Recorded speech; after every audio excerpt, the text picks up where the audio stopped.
NTR, NTR, NTR. Cuckolding, Kyle. I called it. Cuckolding. Yeah, he did. And he made happy sounds during the stream. He even almost broke out into a goddamn song when it actually happened. He was so ecstatic because I knew something fishy was up with today's episode, but I was kind of hoping it wouldn't happen. And unfortunately, Arch got his wish, and I didn't. So yeah, we had a little bit of cuckoldry in today's episode. You failure, Kyle. You can't even spot the obvious cuckolding incoming. Look at T'Pring. T'Pring knows. T'Pring's face is sad. T'Pring's planning how to get her revenge on Spock for this. It's not that I couldn't spot it, it's that I didn't want it to happen. It's not that you couldn't Spock it. Besides all the goddamn Piker cock jokes we made today and all the Spock jokes, today's episode is a bit of a, for me personally, mixed bag, but how about you? Well, I enjoyed the opening when T'Pring was talking to Spock about his penis. That was a interesting segment. Weird. Like, Spock, I've been researching sex. And he spits out his wine and is like, my god, my Apple iPad is fucking huge. He's like, what? And he's like, I'm into pegging, Spock, and I think I want to try it on you. And covers his cheeks. I found this amazing human novel thing. It uses a plastic toy. Widening, I believe it's called. Oh no, Spock, no. No. Alright, an antique number 2 pencil. Humans used to use this for writing and sounding. It was quite the introduction to the episode. Oh, yes, it was. We also have this this creature as well, whom I hate a great deal, because I just dislike her face. Like, she's got all the decorations on one side of her face, and it's awful. And I hate the fashion sense in this entire universe. It reminds me of, like, the 1980s view of cyberpunk. That's what it reminds me of. It's weird, especially with her jacket. Like, she's wearing like a weird jacket that cuts off at her midriff, and it has like long sleeves, and then she switches into like a weird, super tight black outfit. Her bad guy outfit. That screams the entire time that she's gonna betray them, which I completely call right out the bat. It's like, yep, she's gonna turn evil. The minute she switches the outfit, there's no secret anymore. That's the I'm the bad guy outfit, but pretending to be good. It's like, come on, you couldn't wait? There's a little scene where she walks into Spock's room to begin seducing him, and I half expect to hear the Imperial March in the background. Dun dun dun dun dun dun dun. Yeah, it's kind of oppressive, and she's like, you're not a Vulcan, you're not human, you're something different to Spock. You need to think about the words I'm saying. And Spock just looks at her and is like, cringe. Spock. Can you, like, leave? God, I do, more and more though, I'm really starting to dislike Spock's character again, because he's such a wet cloth this entire time. He doesn't get to do anything. Like, he gets to do a little bit of fighting in this episode whilst protecting the bad guy. He gets to do that, and he gets to cuckold his wife for a little bit, which is the most active he's probably been. Like, God, he's so silly. I don't like him. He's such a fucking wet blanket. He doesn't do anything. Yeah. He's not active. He doesn't have any real agency. He's just there because they had to have a Spock, and he's like, I'm Spock. Look at my ears. Lick him. I half expect him to just be a Pokemon, like communicating in Spocky noises. Spock, Spock. That's fantastic, Spock. Wow, Spock. No way. Spockachoo, Spockachoo. Spock, so we gotta switch our deflector arrays to polarize the derp. I don't even know. You know the mumbo jumbo they do. Spock, Spock. Oh, we need to overcharge the phasers. Genius. Spock. Except in this show, he says half of that, and they're like, use the phasers, and then somebody else is like, yeah, overcharge them. Don't use them the way Spock said, because they have to, like, one-up Spock. Oh, yeah, that's the Pokemon part of it. Like, he needs a translator. Like, he just, like, Spock. Uh-huh, so you say. Spockachoo. Oh, God damn it. Yeah, Spock's character doesn't get much. Now, Piker in today's episode got a fair bit of stuff, but my spine turned to jello a bit.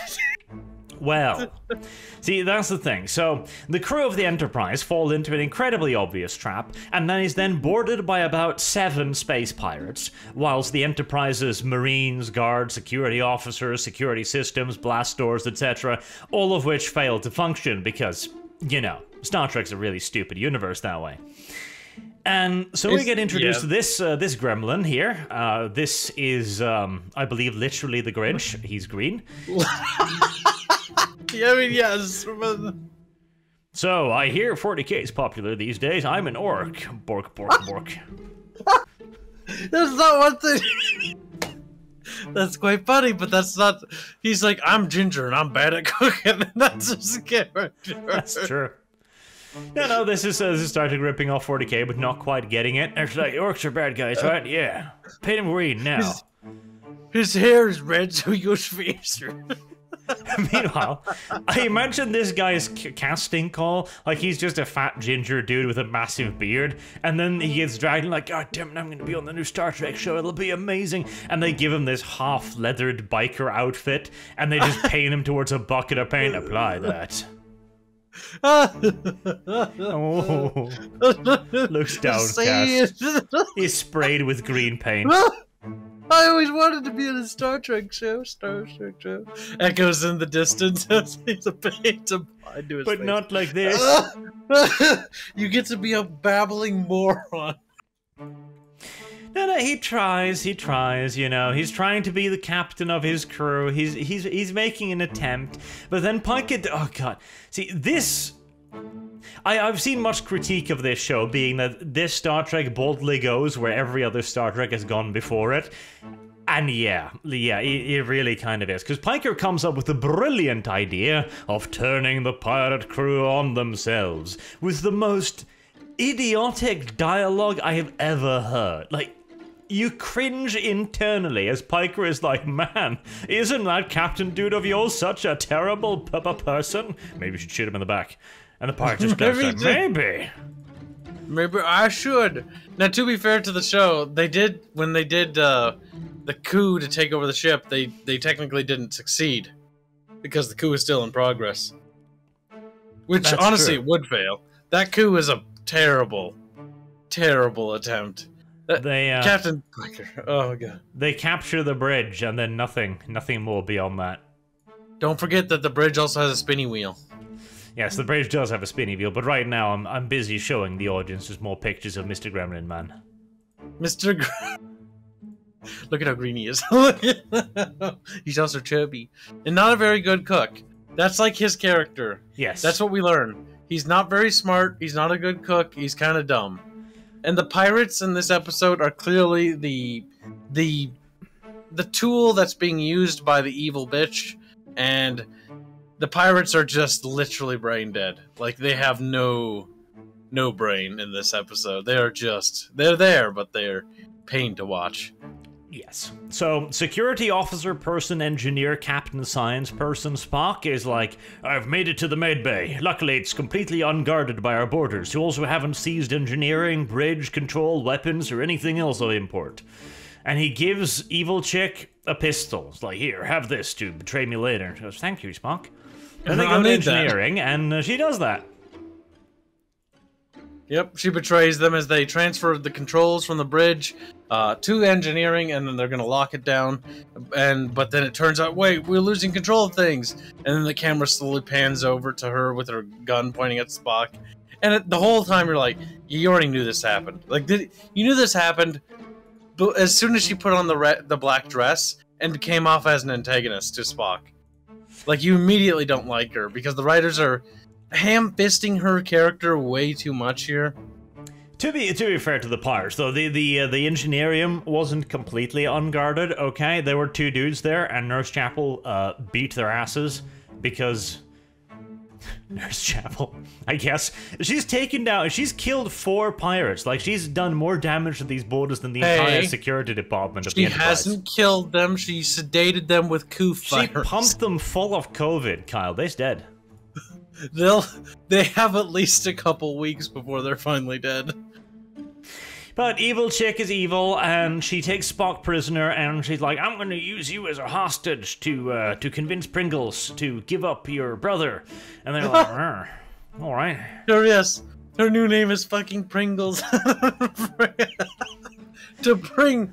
Oh my god, Pringles, yes. Now, I will say this, evil chick, if nothing else, she comes across as unbelievably unlikable, annoying, and punchable, which, yeah, I mean, is kind of the point, I guess. Like, she's evil, she's the bad guy, you're not supposed to like her, and my god, I do not like her. So, good job, actress. Good job. Yeah, she actually came off as a completely insufferable, and you wanted her to die the entire episode, which is, I believe, the writer's goal with that character, which is fine, because she's supposed to be a bad, smarmy character. Fair enough. Yes. But, yes. Her costume design needed work, I'll say that much. I mean, a pinch leading, but such is life, Kyle. Such is life.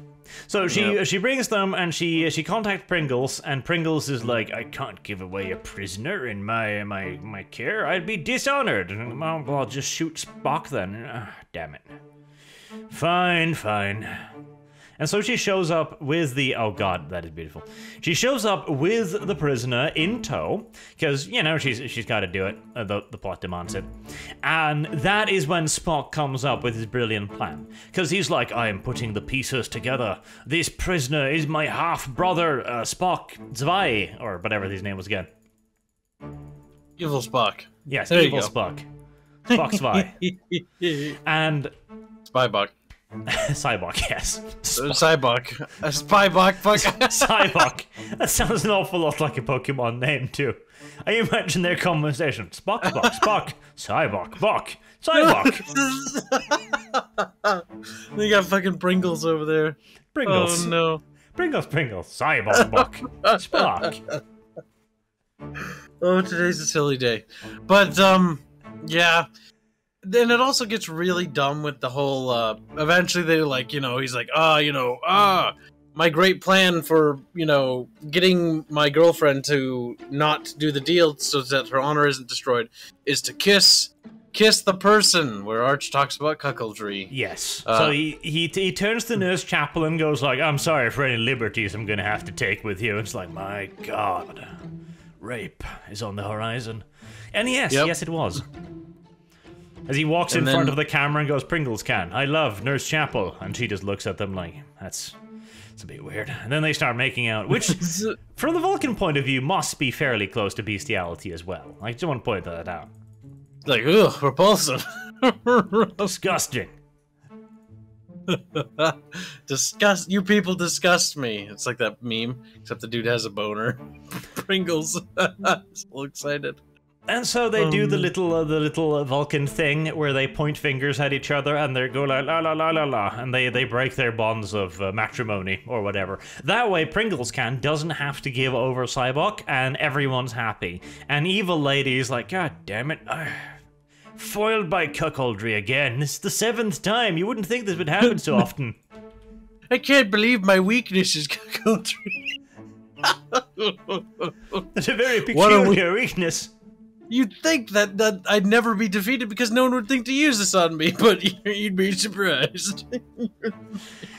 Then Captain Pike shows up on the scene, pirating a ship with an actual, you know, fucking rudder, because space. Yeah, which is... this episode was way too campy. Like, my spine turned to jello. Like, he's literally at the helm with the wheel, and there's, like, some fence, and there's, like, little fucking pirates crawling all over it, like little chimpanzees. And one of the fucking Federation soldier dudes just goes up to one and shoots him. I'm not sure if they said it's a stun, but it's funny because it looked like he killed him. Oh, it's just comes off as a little thick. And then he gets back, they get their ship back, and what does fucking Piker do when he sits down? He's like, "Arr, me mateys," and the entire ship crew is just cringing at him. Like somebody is considering mutiny at that very second, that's for damn sure. You're like, I think it's time for Captain Piker to be put down. Yeah, they tell him to stop. He looks a little bit downcast because he gets his ship back. They've got a back end into the computer, which makes sense. An evil chick teleports away, which At first I'm like, that's a bit cheap, but no, she has a ship nearby, and they have established that ship's existence in the previous shots. Okay, fair enough. Yep, because if you pay close attention in the establishing shot when they enter the asteroid field, her ship is actually latched onto one. Yes. So they actually establish it relatively early. Yeah, no, fair enough. Yeah, that worked out. Plus, she's supposed to be a recurring villainess, you know? She's gonna free Cyborg. And then they'll have all kinds of wonderful action adventures and hijinks. Probably. But I kind of want to see... Pringles likes hijinks. I want to see Cyborg, the spin-off series now, where he just walks around. And I got this picture of him, like that duck from Pokemon with a leek. Like just carrying a leek on his shoulder. Cyborg. Hitting people with it. Okay. That's the reason why they try to keep Cyborg at that facility. It's because he's a little bit special. 17,000 accounts of assaults with a leek. That's weird. Farfetch'd. Farfetch'd, that was the name of the duck. Oh my god. There you go. Cyborg is Farfetch'd. There you go. The more you know. The less you wish you knew. Fortunately for Spock's love life, you know, he sends a message to Pring on the local telephone net. You know, like, to Pring, sorry, I didn't mean to cuckold you. It was a plan all along. I swear, believe me. And she does, which is very science fiction-y. Like, what, really? Weird. Yep. But she shows up, and the best part is too, the writer hasn't laid it on thickly enough yet, and she's like, Spock, that was a brilliant plan, and with Nurse Chapel too. That was the only way you could simulate the passion in that kiss. I'm like, I see. We're going ahead with this plot point, are we? Good. So, like, they're actually kind of doing stuff with it where Nurse Chapel's, like, Spock tries to talk to her about the thing, like, thank you for helping with that. I apologize for the inconvenience. And she's like, oh, you know, like, she's sad about it because she clearly liked it. Yep. Your use of tongue was commendable, Nurse Chapel. Thank you. She wanted to do more than just tongue him. Mm-hmm.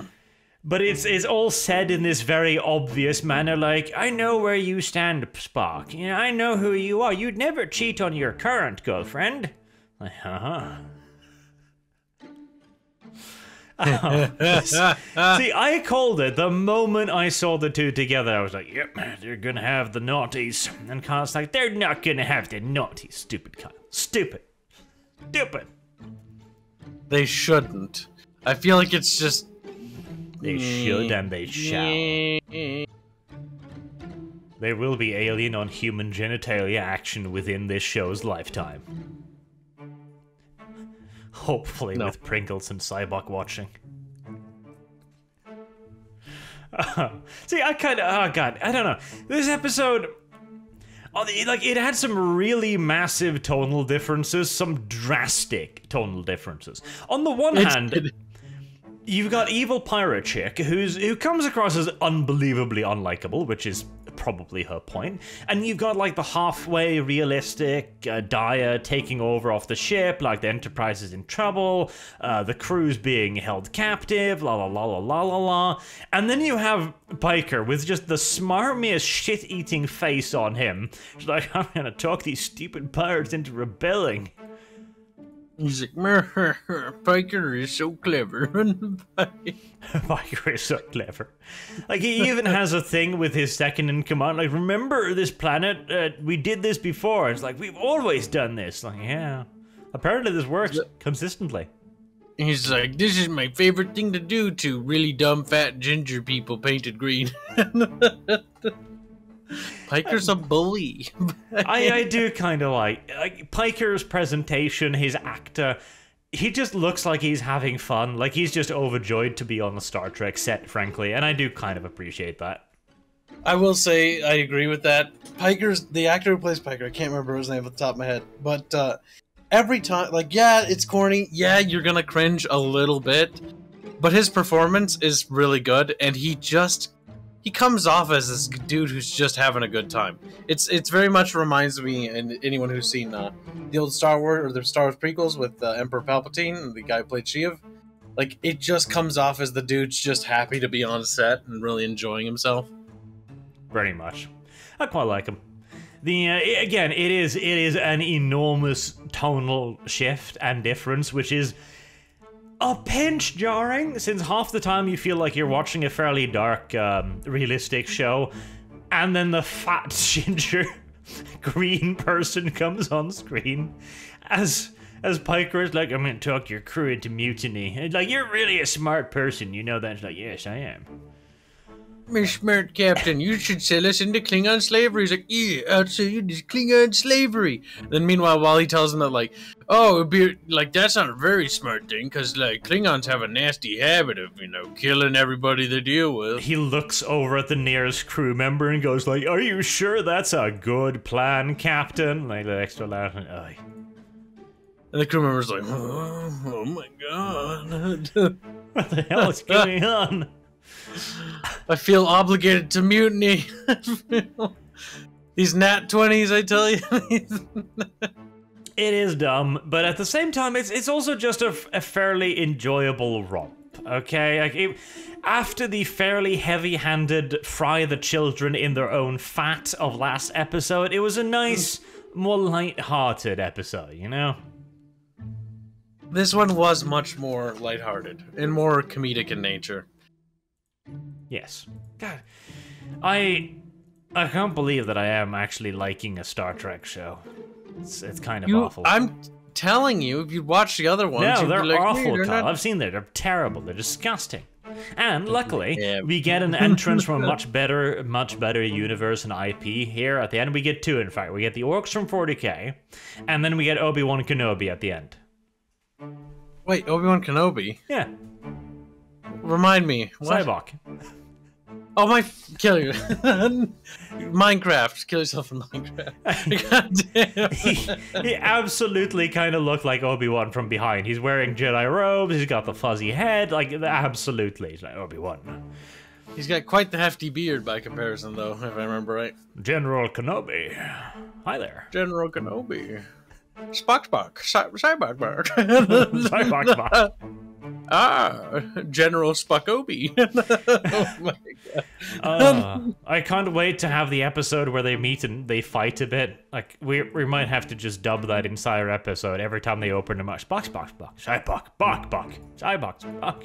Cyborg.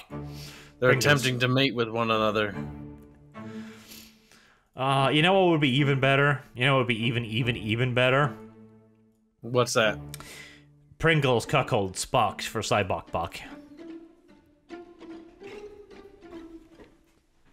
The names are becoming hard to follow, but my frontal lobe of my brain is wrapping around. Cuckold Cyborg Spock? Which one's cuckolding who? Pringles. Chapel. Pringles. Oh my god, is Pringles going to cuckold Spock Cyborg. with Cyborg. Yes. If you fucking call that, I go, I'm going Spock. to come over there. Your half-brother, he's so much beardier than you. Spock sits in the corner. Spock's trying to grow a beard. Oh, God. There we go. That's as perfect a place to end this as any other place. We must continue the glorious quest of NTR in the future and beyond. And Pringles will NTR Spock. I have called it. I've called it from the first episode. It will happen. It is unavoidable. Accept it. No, I refuse.